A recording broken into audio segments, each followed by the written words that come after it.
Hi, everyone. We'll go ahead and get started. And thanks for joining us today. I know it's gotten extremely busy in newsrooms. I'm Ann Alquist. I'm the Director of Community Engagement for America Amplified Election 2020.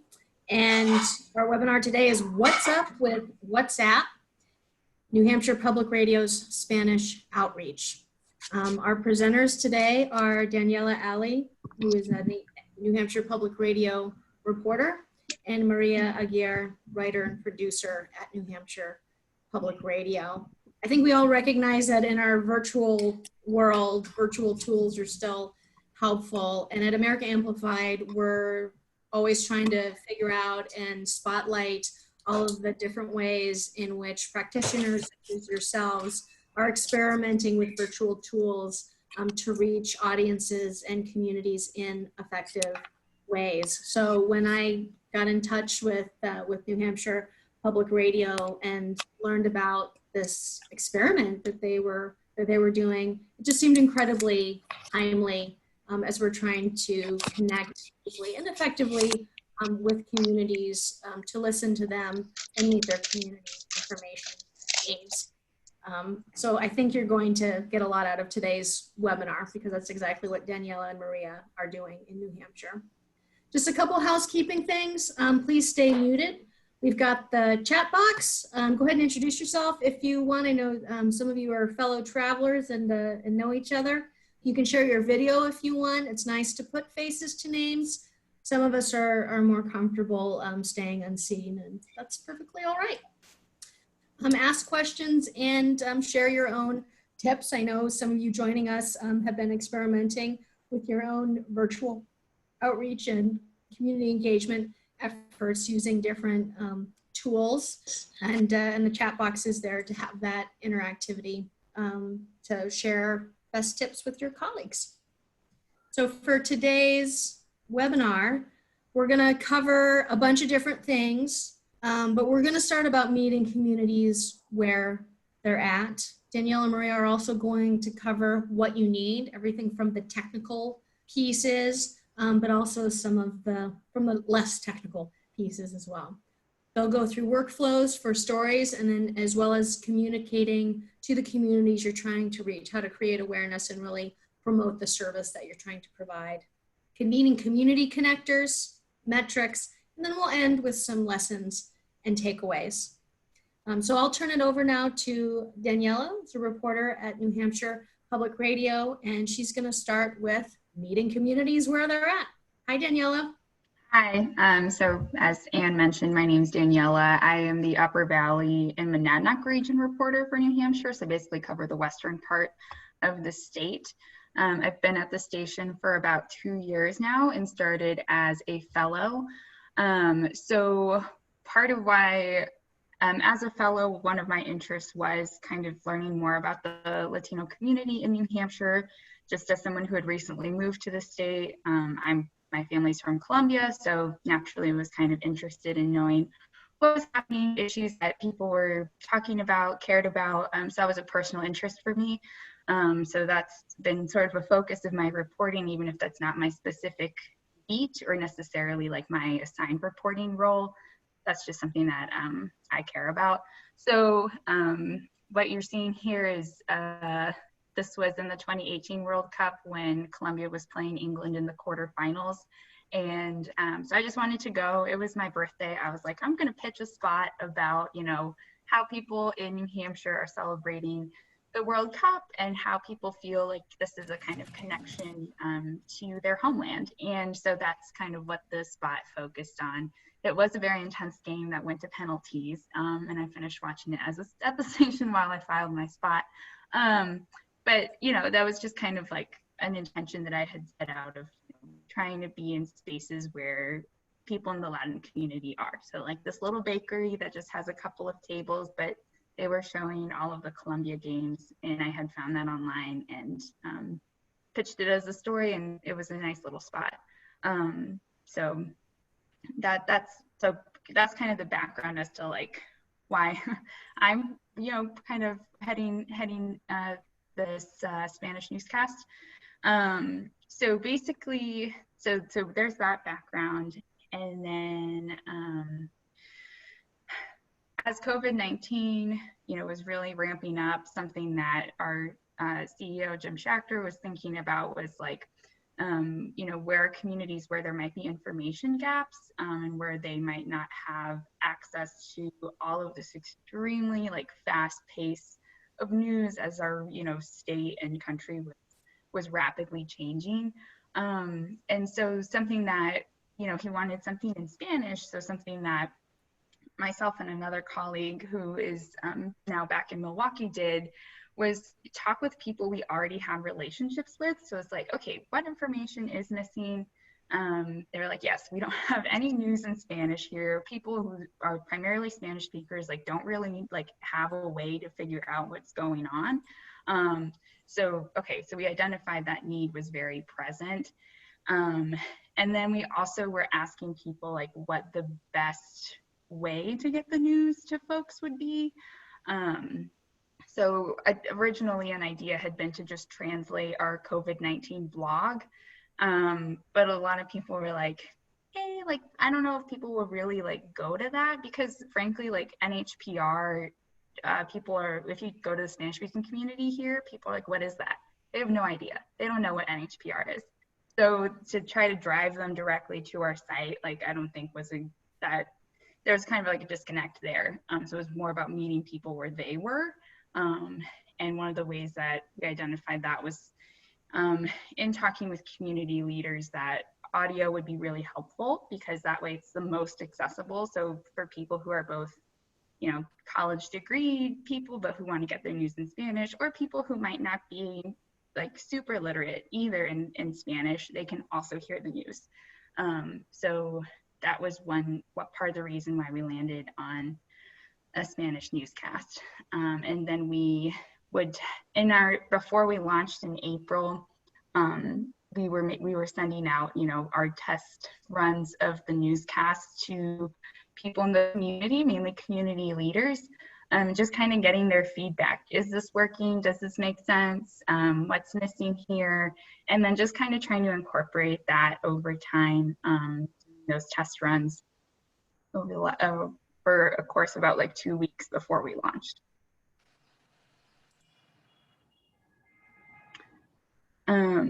So I think this would have been practically impossible to do if we weren't, if we didn't have sources who are in the Latino community. And I had people that I knew from previous stories, but also who are like community leaders. And I think that's a really important way to learn about what the needs are, because if you have people who are those community leaders that everyone goes to for questions, everyone's like here, there's Eva Castillo, very well-known advocate. She's been in New Hampshire for 35 years. So it's like everyone knows who she is. She has a really good feel for what people need, what they don't have, what the questions are. And she has a huge network of people that she knows. So, right, so it's like kind of like getting that information and having that conversation, but also knowing like once we had a product, she would be the one to be able to like share that out to people, because NHPR has not cultivated those relationships intentionally in the last however many years.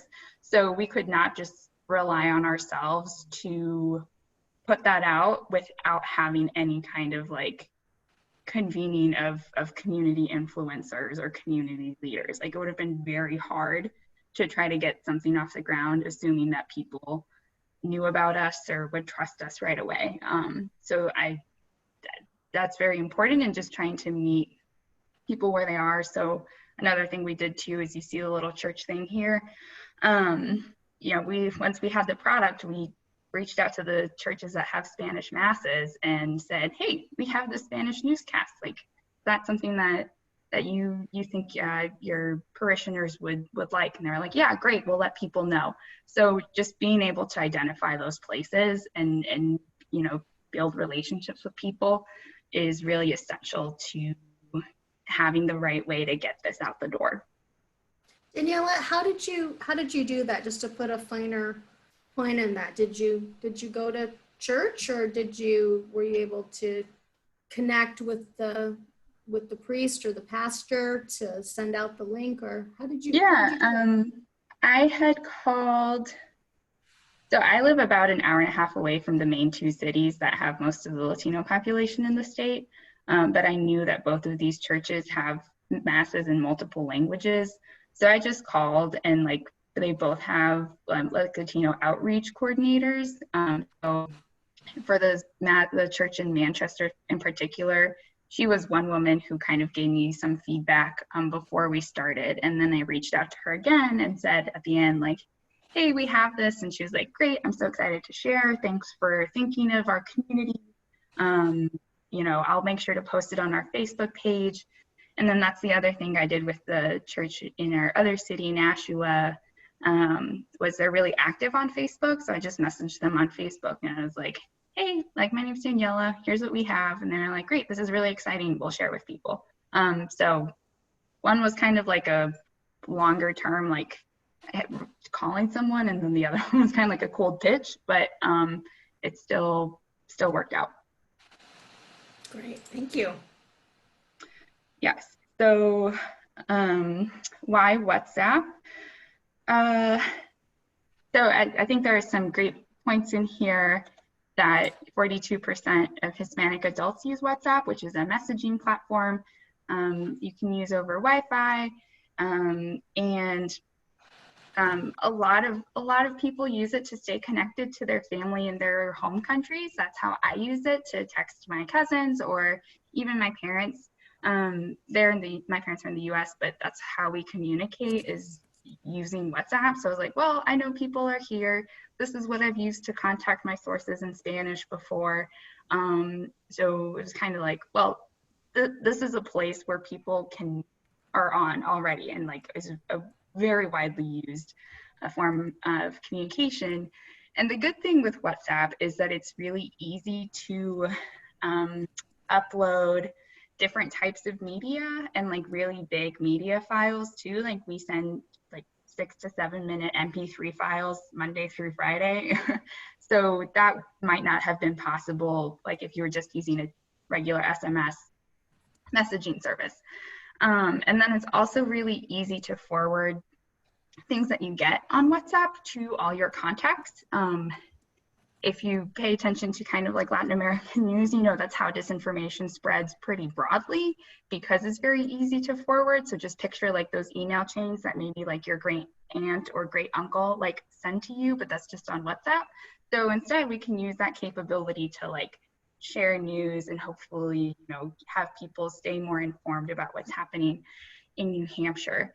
And then the other thing is that when people sign up for WhatsApp, they get a message from us and get one every day with the news, but it's basically like as a one friend we're texting you, right? So it's, you're not on like, you don't see who else is on the broadcast list. So that's kind of like a little bit of a personal touch where people can feel like maybe it's more, you know, they can send an individual message and it just feels slightly more comfortable, and it's something that people are already used to.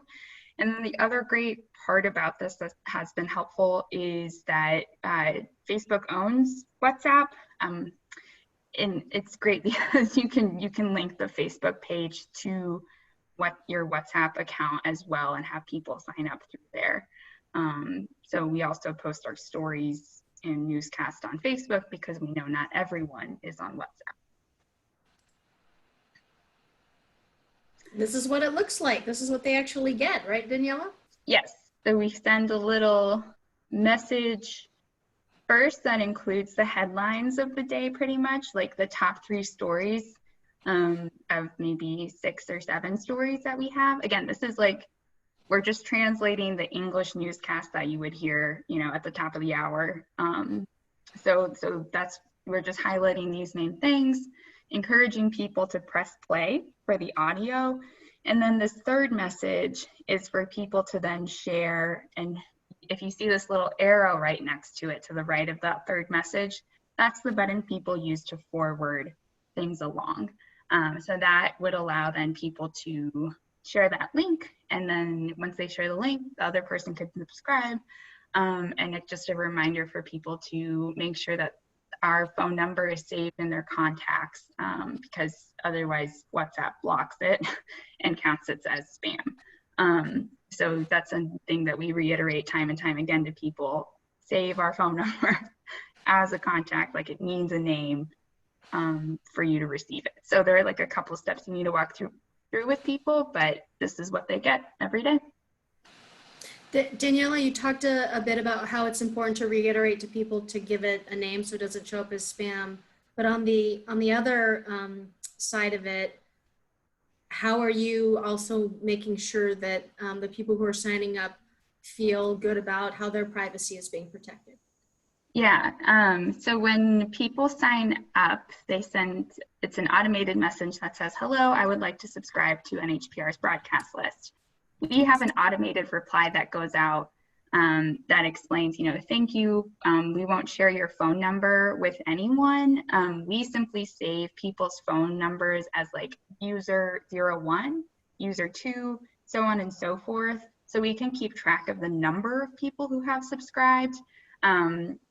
Some people might introduce themselves on there, but we do not, that was one concern that community leaders brought up, was this, if we have this information from people and maybe there's folks who are undocumented or anything else, they might not feel, they want to, you want to make sure people feel safe with an institution having their phone number. So that's something we make very clear, is that we wouldn't be asking personal information, et cetera. And then phone numbers are just saved as user 1, 2, 3, so on. Great, thank you. So someone asked, I think getting into like the what you need piece of this. So we're going to turn it over to Maria about some of the things that you need, and we've got a question, Maria, about the phone number. So I'll let you take it from here, Maria, about what are all the different things that you need. Of course, we'll talk about that in a minute. I'm gonna start by introducing myself. I'm Maria Aguirre. I'm working remotely from Guayaquil, Ecuador with New Hampshire Public Radio. When I'm not here, I'm a graduate student at Northeastern University. That's how I ended up with this project. So my role in this newscast that is called ¿Qué de nuevo New Hampshire? That translated to English means what's new New Hampshire or what's up New Hampshire. We try to play a little bit with the state's name to also give it like a unique touch to it. So I write the daily newscast and then produce it after Daniela tracks it. So let's start talking about what do we need in order to create a similar project like this one. So we must need a person who will be the face of it from the newsroom. In this case, we have Daniela. Daniela is a reporter, so she has like a closer access to newsroom, to editors, to their reporting.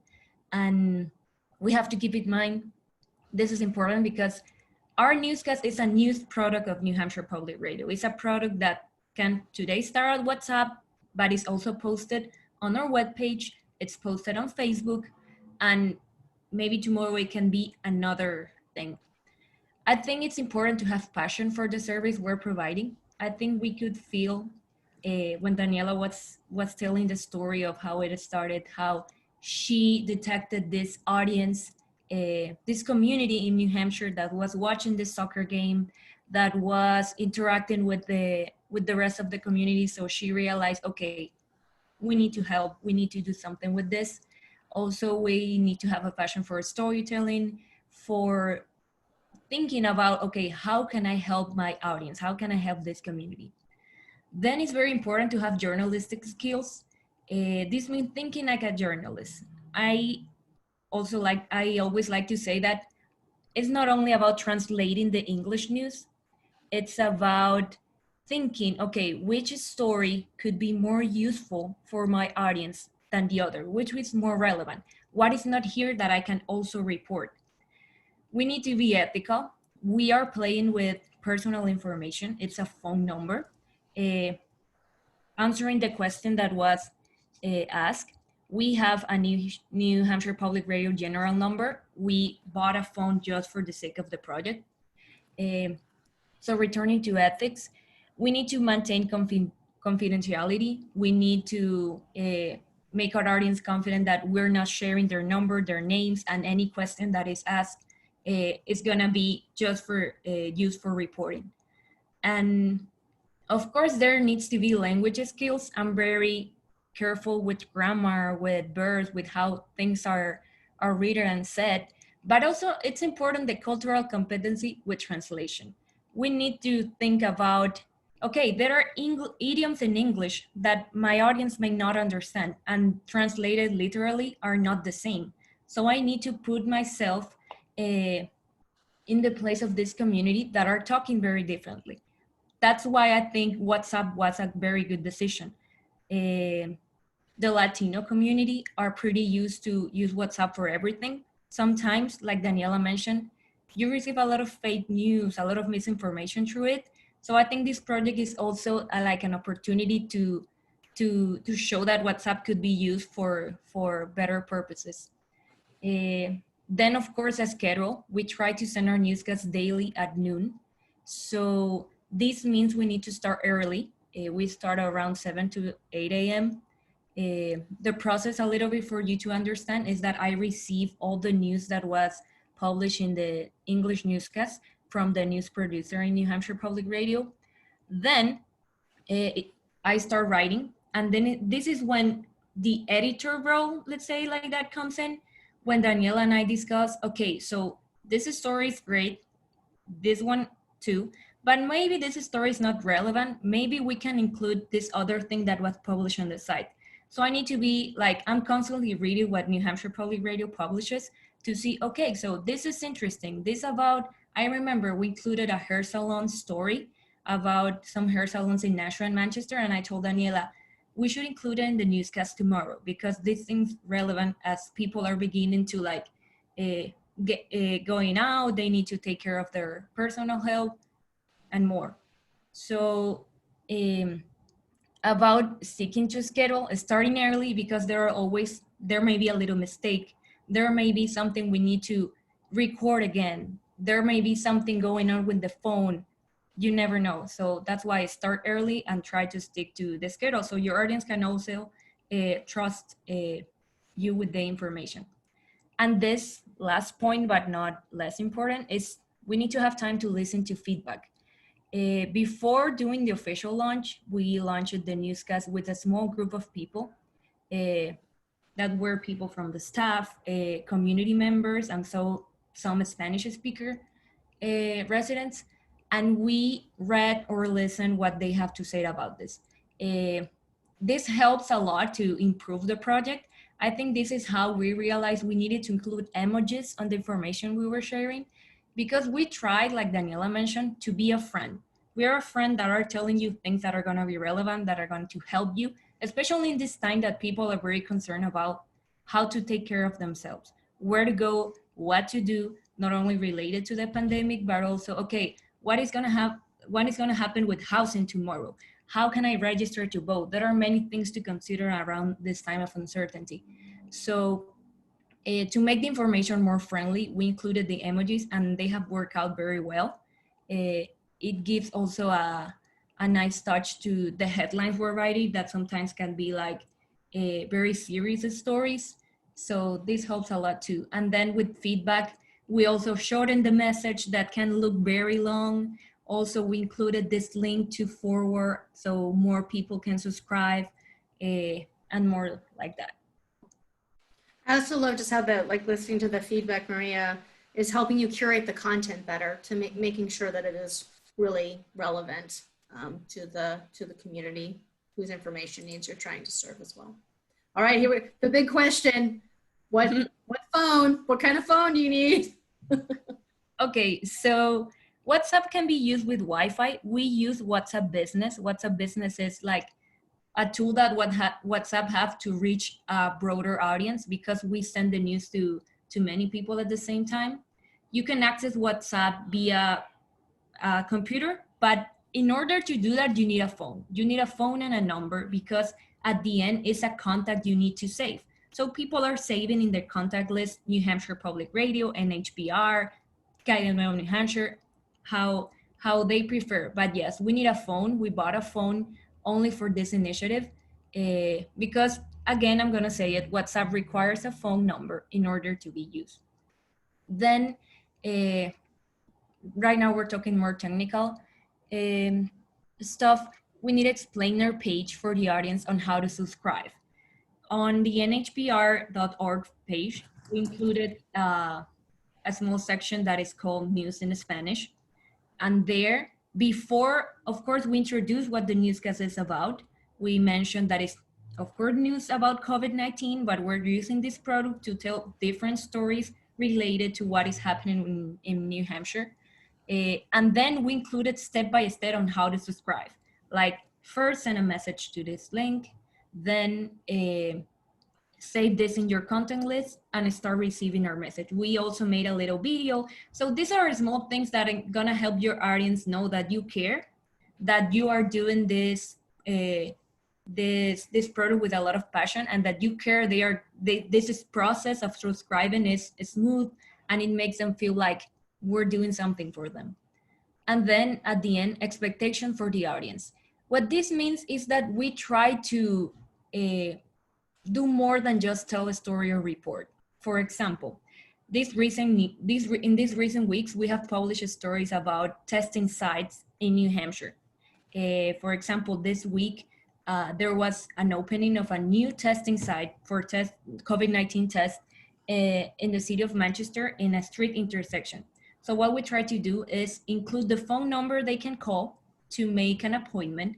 We also include, okay, you should contact your doctor to ask him or her if you need a test.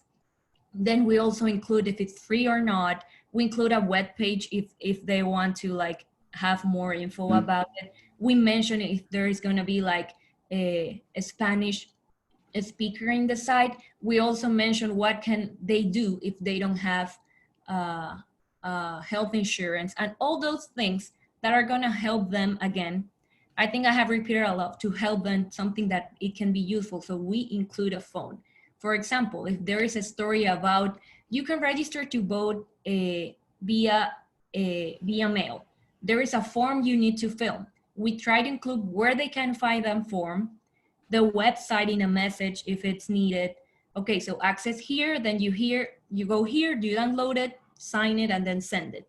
So we try to add those little local resources and things people can use. And that was, the other thing is too about the explainer page, just to put a finer point on it, just because I think this is important. Daniela talked about how you beta tested as well. And so one of the things that you did was that you got a ton of feedback about your explainer page, and you were able to create a more user-friendly explainer page based on the feedback that you got. Yes, Yeah. like I mentioned, feedback is very, very important. And I think it's never gonna stop. I mean, tomorrow we can see ourselves receiving a message from an audience, and we actually have asked them, what would you like to read here? And they reply, okay, this is a thing I would like to know. I remember that there was this lady that wrote us and asked us, so I went to the grocery store and there is this guy using gloves to cut the food. Is that okay, related to like health concerns and everything? And we did ask that question in an interview we did with 2 Spanish speaker health workers in Nashua. That it was our first interview originally reported in Spanish. So we tried to create an interview, create a set of things we wanted to get from them, but also the questions that our audience were having. So yeah, feedback and suggestions are always welcome and needed in a project like this.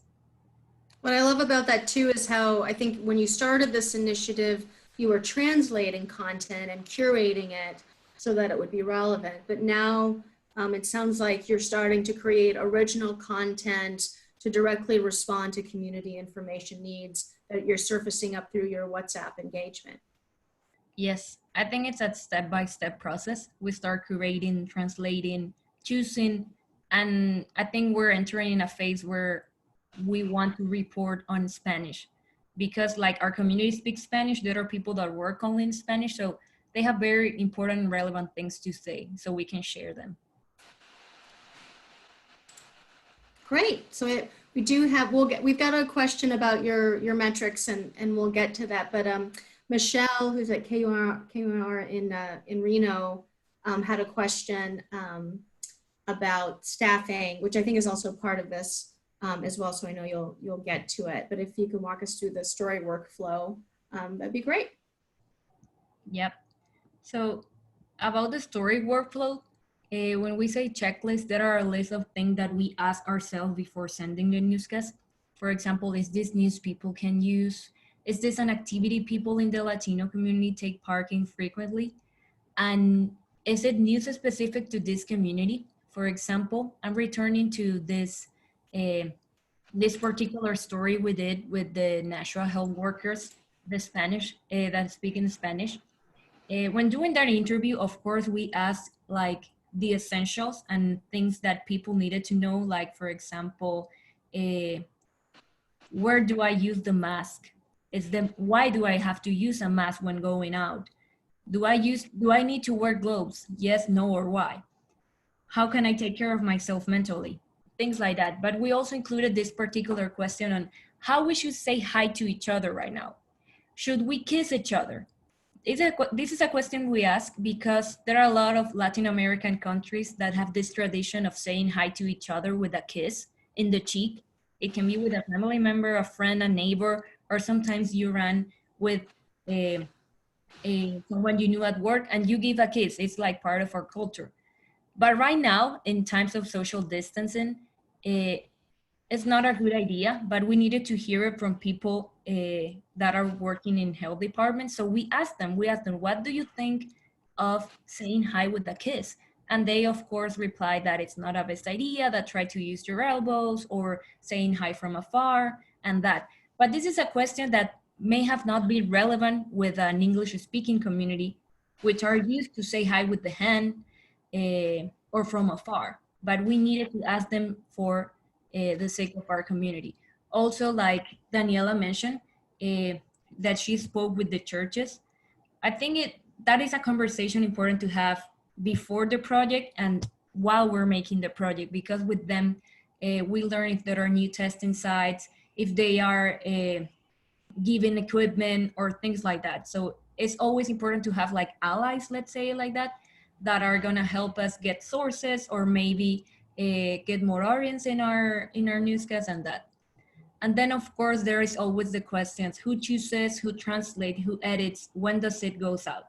It's something that is already set up, but it always needs to be checked at the beginning of the week. For example, right now I can say, okay, on Thursday I have this thing, so let's choose who is gonna edit it. You edit it today, and for example, next week I might not be here, and this other guy needs to track the script.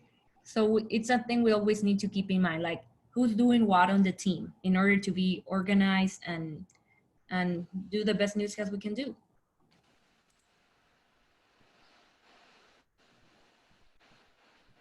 So I think this is a good time, Daniela, to talk about how you touched a lot on how you created awareness, convening the community connectors, like reaching out to the outreach coordinators at the churches. So if you can do a deeper dive into that and explain how that works. Sure. So as I mentioned, we reached out individually to people, but also kind of wanted to convene a group together to, as I mentioned, to get this out to people because they have networks of people that they know, that they can promote, that they can share. And so that was kind of like step one, was for them to be able to have subscribed to themselves. And so that's where we got a lot of feedback on what our explainer page was, on what they could use, on what wasn't working and what was working. So that was with a group of about 6 or 7 people. And then once we figured all of that out, and they provide, they even kind of like copy edited our page a little bit, which was great because it should be like in some way a collaborative process.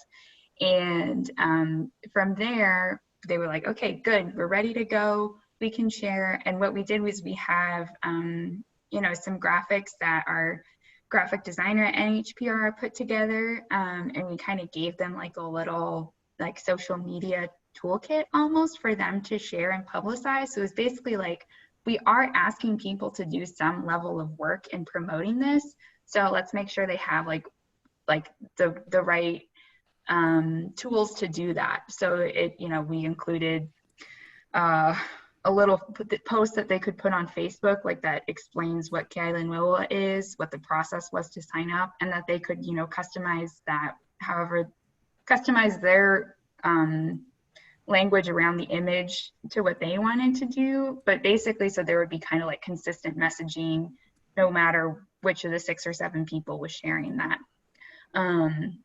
So the other way in the promotion is that we are also looking at, you know, have like FAQs on what the stay-at-home order 2.0 is. And so just looking at what articles or stories NHPR is working on, that would also serve a Spanish-speaking audience that are just not in the newscast. So when we identify those, Maria translates, I edit, and then we push those out online and on Facebook. As I mentioned, again, not everyone is on WhatsApp, so we are trying to do this on kind of multiple platforms. Like, it should exist on our website so people can have that archive. It should also be on Facebook if people are looking at it through that medium, and then there's WhatsApp. So that's our process. Is first we publish it on WhatsApp, then I post it on the website, and then share it on Facebook. So that's kind of like our promotion workflow. So you've talked about, you know, we do this, we do that. If you could talk a bit about the staffing piece of this, you know, how many people entirely are involved from soup to nuts? Who's convening the community connectors? You know, you've got Maria, you know, getting up an hour earlier because of the time zone difference to check in with the newsroom. They've got you. Soup to nuts, how many people are involved in this initiative? So on NHPR side, there are 3 people, and then we are also part of the Granite State News Collaborative, which is a collaborative of 17 media organizations in New Hampshire. And Granite State News Collaborative has provided funding in addition to the Solutions Journalism Network and New Hampshire Charitable Foundation to make this possible. This is not my full-time job. I only spend, you know, a couple hours a week on this. I'm reporting full-time. So we have, in the 3 people that we have, there's Maria, who is, you know, translating and producing. I'm tracking and editing. And then Christy Doyle Pennell, who is our data systems manager, stepped up to the plate and said she would be the one to send the message to our broadcast list, so to people who have signed up to receive this message. So basically, she's the one who is like saving people's phone numbers in the NHPR phone that we bought. And then she is the one that we send, hey, here's the message we're going to send out today. Here's the audio file. She sends that out to our broadcast list of, I think at this point, 163 people. And so from there, that's about like 15 minutes of her day. For Maria and I, it's closer probably to like 2 hours of her day. And then the Granite State News Collaborative is helping us convene all of these community leaders on a twice a month basis. And I work with Melanie over at the Granite State News Collaborative to create agendas and figure out like, how do we kind of keep this group moving forward, because we know that without support from the community, without trust from them, like, we can put all our effort into making this grow, but if we don't have buy-in from the people who are going to use it, like, it's really going to go nowhere, in my opinion, at least. So that's kind of like a commitment to making sure that people are heard and involved, and to some level, like, you know, this is like a, you know, it's, personally, I think we haven't done like the groundwork to just say that we like immediately know all the right places to get this out in New Hampshire. So that's, you know, it's both making sure that folks in the community have a space to be heard, and for us to also like do this project well. So the other thing with that too, that being said, is the Granite State News Collaborative is hoping to expand into like have, you know, other Spanish media projects outside of our newscast audio that we send every day. So that's the other component there in terms of number of people. So it's quite a few people who are involved because this is no one's full-time job. So there's kind of a lot of coordination of all the folks involved and trying to think ahead and like being cognizant of the other limitations that we have because of our job titles that we are, you know, doing. Well, So, to quote, you know, Ashley Alvarado, who's the director of community engagement at KPTC in Los Angeles, she said something on a webinar a couple months ago when somebody asked her, whose job is it to do this engagement? And she said, it's all of our jobs. It's everyone's job to do it. So it's just understood. And I know we've got a couple folks on the webinar, Robin Rockel and Brittany Howell from Side Effects Public Media and WFY in Indianapolis. And it's a very similar dynamic that you're describing, Daniela, where this shared responsibility for engaging a community. And it sounds like that's what you built at New Hampshire Public Radio. yeah. So, okay, let's get to we talked about all the fun stuff. So we can talk about metrics and goals and how you sort of set indicators for success for yourself. Yeah, so according to census data, there's roughly 40,000 Latinos in New Hampshire. Other data indicates there are about 26,000 Spanish-speaking households specifically. So the goal we kind of set out was in 3 months, can we get 1% of that audience? Considering it's taken like NHPR however many decades to get 10 to 12% of the of the entire state as their audience. So that is our goal. So 1% of 26,000 being 260 WhatsApp subscribers by July 15th. You know, we really started pushing the pedal on this in mid-April. And right now we currently have 163 subscribers. So, you know, we still have a ways to go, but that's where we are right now. So part of it, and I'm happy to share a copy of this spreadsheet, is that Christy has set up, our colleague who sends out the message every day. She has a spreadsheet that, you know, includes each day's message and then another sheet that shows our audience growth over time. So she's keeping track of how many subscribers we're getting per day. And if that's plateauing, you can kind of see where, like when and when that's happening. And that's kind of, okay, that's an indicator that we need to reassess how we're engaging with people. What are there other things that we can do?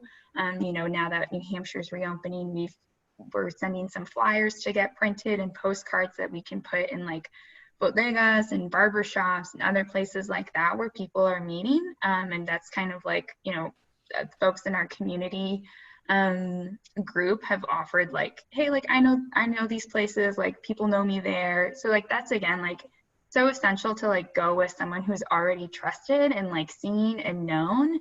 I think that's kind of our natural instinct as humans, is to trust what someone we trust puts in front of us. So that's kind of like the thing that you have to go into this with too. And so we're hoping to be able to kind of like partner together to get these flyers out to places where people are kind of reconvening. Yeah, as we move New Hampshire stay-at-home orders ending on Monday.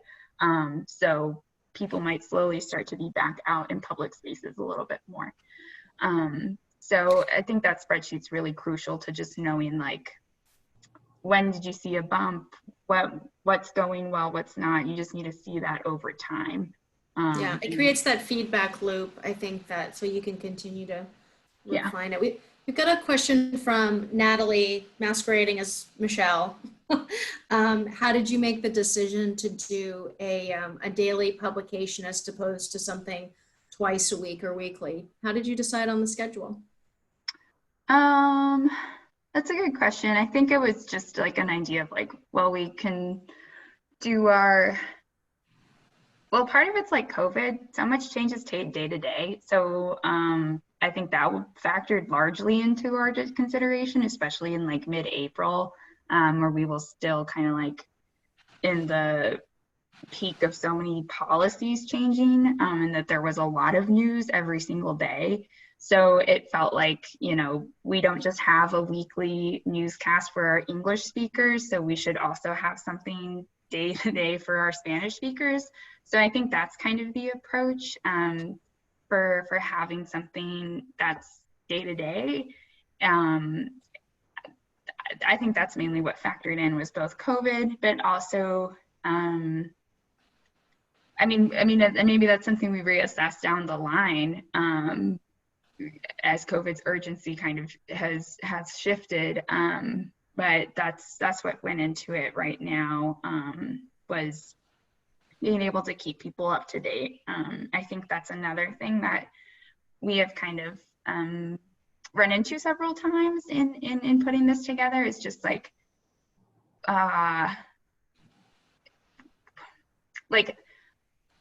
would we make that same decision for our English speaking audience? Like, are we taking like the same equitable approach for our Spanish speakers? So I think like that to me is really important, and making sure that people feel that they are included and like valued in the same way that our, you know, predominantly English speaking audiences. So that's kind of what the background is on that.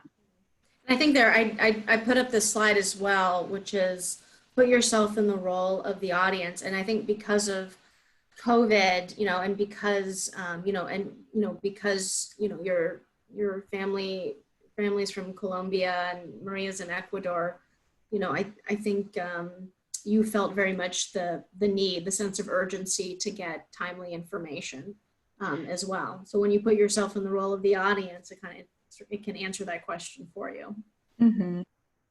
Yes, and thank you, Anne, for mentioning the quote. I think it pretty sums up how do we take decisions and why are we making this? Because we're being empathetic. We're putting ourselves in the role of let's not just call it audience, but families, a parent, someone that works, someone that is losing their job, someone that just arrives in the US, someone that is studying, many people. So we actually are asking ourselves, what do they need? How can we help them? And we're doing it with information. And well, adding to the schedule, I think they are also asking us, how do we decide the daily timing? I remember Daniela and I decided on at noon at the very first week with the newscast. I think it's mainly because as it's about WhatsApp, people tend to wake up and check their phone. They don't tend to wake up and check their email like they do with a newsletter. So if we send the newscast like very early in the morning, it was going to be very invasive. And if they are not yet started with the day, maybe they will ignore it. And then at night, we will like be talking with a person that is like tired of all the things he received all the day. So we thought at noon it was like the proper time to do it. So yeah, moving on with the quote, I think we're talking about what we have learned in the newscast. And I think Daniela mentioned that I don't think we are yet the experts on how to do a news product for WhatsApp. We are learning day by day. And it's actually a very fun experiment for me, WhatsApp is just having group chat with family and friends and maybe a work one. But right now it's a tool. It's something that people are using to get informed with true information and good information.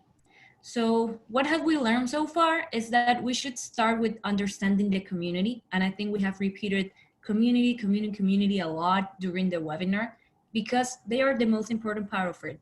We need to understand them, how to reach them, how to talk to them. Then we can learn how to use the platform, how to use the tool, how to add emojis, which emojis to add. First, we need to think, okay, what do my audience need? What are they talking about? What do they need to know? Then, of course, building relationships.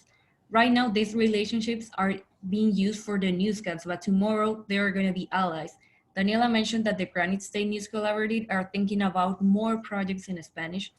So building relationships is an strategy for the long run. People that are gonna be sources or maybe guests for interviews, we don't know, but that this shows that they are very important to keep. Then exploring the media landscape, what are the gaps in coverage of this community? This is when I tell journalists like us that sometimes we need to think as marketers. We need to think, okay, what is outside? What is not? Where is this opportunity? Where I can have a unique touch? Where I can be different? So I think this is something that NHPR did. They realized, okay, there are not few or non-media landscapes that talk in Spanish, or maybe there are Spanish news, but they don't talk with this cultural sensibility that we are using to do our newscast. And then at the end, trying to be there in the good and the bad. I know launching a Spanish project was in mind for a while, and then the urgency with the pandemic came. So it was like, okay, we need to take this out now. But right now, as I mentioned, yes, we need to tell stories around the pandemic, but also other kind of stories, because we're like a friend. We need to be there in the good and the bad. And this means starting now and maintain this relationship in the long. So yeah, being in the bad, being in the good, and being a friend. That's why NHPR is doing an amigo, I could say.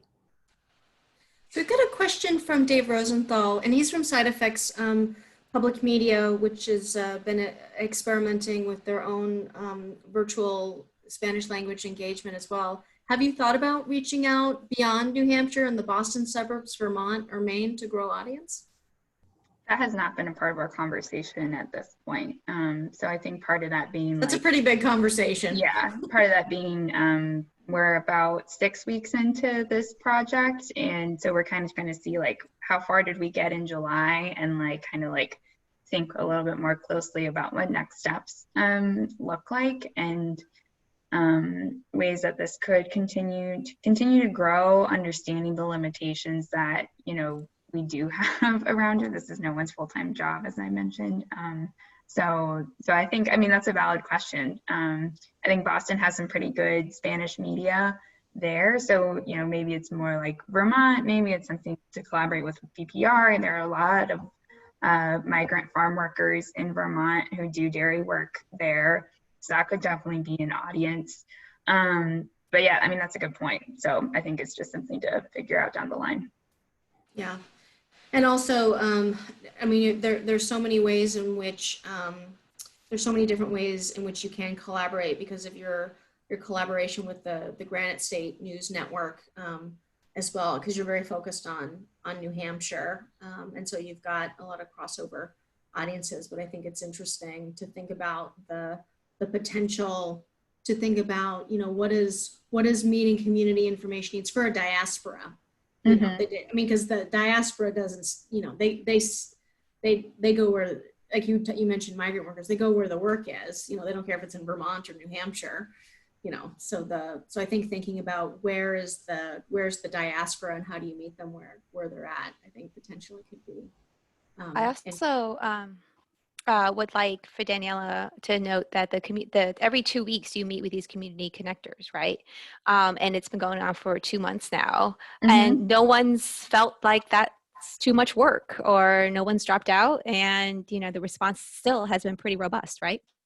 Yeah, it does depend on if people can make it pending there, because this is, people are volunteering their time to be on there, but I think usually we have like a group of 10, and that includes both people in the community, and since this is in collaboration with the Granite State News Collaborative, folks from media organizations within that collaborative. So like New Hampshire PBS, some other folks, who are there also trying to learn and engage and be thoughtful. But when we were launching this, people were like, a range of comments from like, it's about time to, we're really thankful that this is happening and we're really glad to be included. And like one comment we got on our Facebook page was like, especially in this time of like uncertainty, like news in Spanish is really vital and important. So like to people's day-to-day lives. So, you know, that we've gotten like a lot of support from people who are excited to see that this is like finally happening in our state, and are really hopeful to see it grow. So that feels good, you know, like it feels like providing an actual public service to people. And for me personally, it's like it feels like we just got to the starting line. You know, as I mentioned, like people are like, finally, like, hello, we've been here for a very long time, but it took a pandemic to like really bring that to the forefront. So, you know, you got to keep thinking like this is a starting point. How can we keep building and not just saying like, you know, pat on the back, good job, like we're set, you know, like that doesn't feel like we don't do that, you know, in any way in our other reporting. So I don't think we should be treating our other non-English speaking communities in that way, where it's like, oh, well, we got to the starting line, that seems good enough. So that's kind of my personal take. But Well, Maria had a question if you had a website in Spanish, and you do. And Maria put the link in there. We will be sharing the slides as well, and they've got hyperlinks in there. Like we'll hyperlink to the spreadsheet that NHPR has developed to do the tracking, because I think that's a really useful tool for people. So you'll be getting a communication from us that'll have the slide deck. You can also get in touch with Daniela and Maria as well. Those are their emails. They're more than happy to correspond with you despite their busy schedules, because I know you care so deeply about this work. And like you said, Daniela, you said so eloquently, providing that real public service. So thanks to everyone for coming and being part of What's Up with WhatsApp. And please do keep us posted as well about your own experiments and what you're doing, so that America Amplify can share it out. And have a great weekend. Thank you so much. Thank you. You.